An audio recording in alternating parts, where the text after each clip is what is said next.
My message is, look, 1 million people on the continent of Africa are quarantined right now with Ebola, and 10,000 people of them fly out daily with 35 nonstop to other continents, including the U.S., every day. And you honestly believe Mr. Duncan's the only one that's transported this disease elsewhere? It's being missed just like we missed it in Dallas. Now, I have no doubt that Dallas will contain and stomp out this Ebola cluster. Right. But what happens, folks?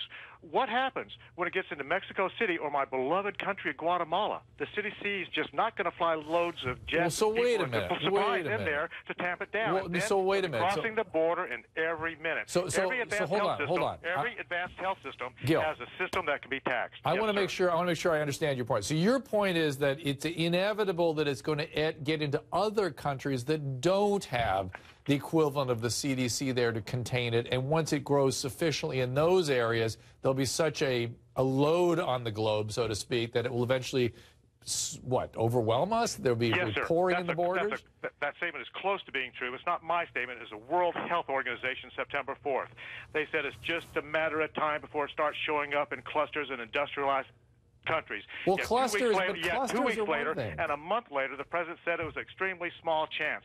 Mr. Duncan was misdiagnosed the first time. Yes, which is terrible. Went to the ER, and that's the biggest gaffe in the whole. We should have had a heightened awareness. Right. That's the biggest gaffe in the whole thing. Well, that was our fault.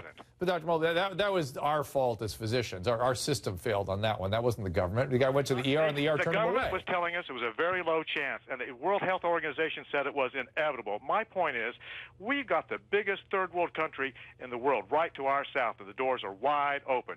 This is going to devour third world countries because of the devastated healthcare system due to the conflicts, deplorable sanitation, and distrust of the government. I'm telling you, it's going to overwhelm us. We can handle a cluster or two, but how many more jets can we fly around the United States full of people? How many more people? If this were airborne and it were something very much like measles, I would completely agree with you. But the R naught on this disease is 2.